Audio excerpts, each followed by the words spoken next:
m'appelle Mauricio Yanez, je suis artiste visuel, performeur brésilien, j'habite à São Paulo. Je suis venu spécialement pour faire la performance Refus, dans le cadre de l'exposition Des choses en moins, des choses en plus. J'ai proposé comme projet de rembourser le visiteur de l'exposition et du Palais de Tokyo. Mais avant ça, j'approche les gens en général d'une façon très naturelle, où les visiteurs m'approchent aussi en me posant des questions sur l'exposition. Et après, je commence à parler de l'exposition, discuter sur l'exposition. Je pose la question est-ce que vous avez payé et après, est-ce que vous voulez vous faire rembourser? Et après ça, on commence une discussion sur le remboursement, sur la valeur de la culture, la relation entre spectateurs, institutions culturelles, musées et artistes.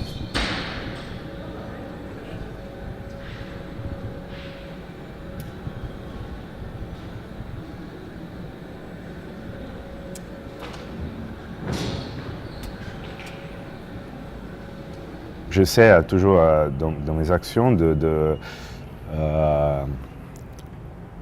créer avec le public une situation de dialogue, mais soit une situation silencieuse où un échange peut se passer, un échange d'objets, un échange du regard, un échange verbal, voilà, un dialogue, sur la situation elle-même.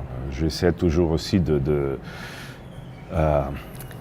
casser un peu cette relation spectateur-artiste d'une façon que le spectateur devient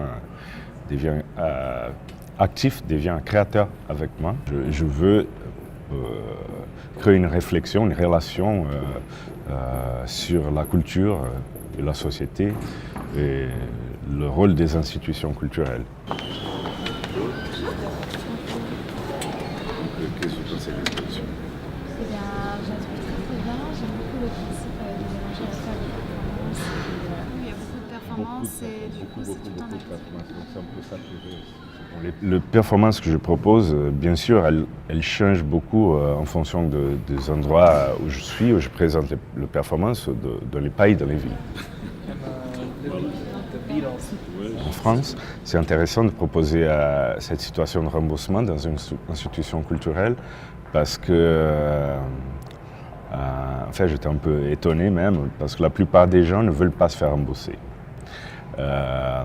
Parce que, pour des raisons différentes, mais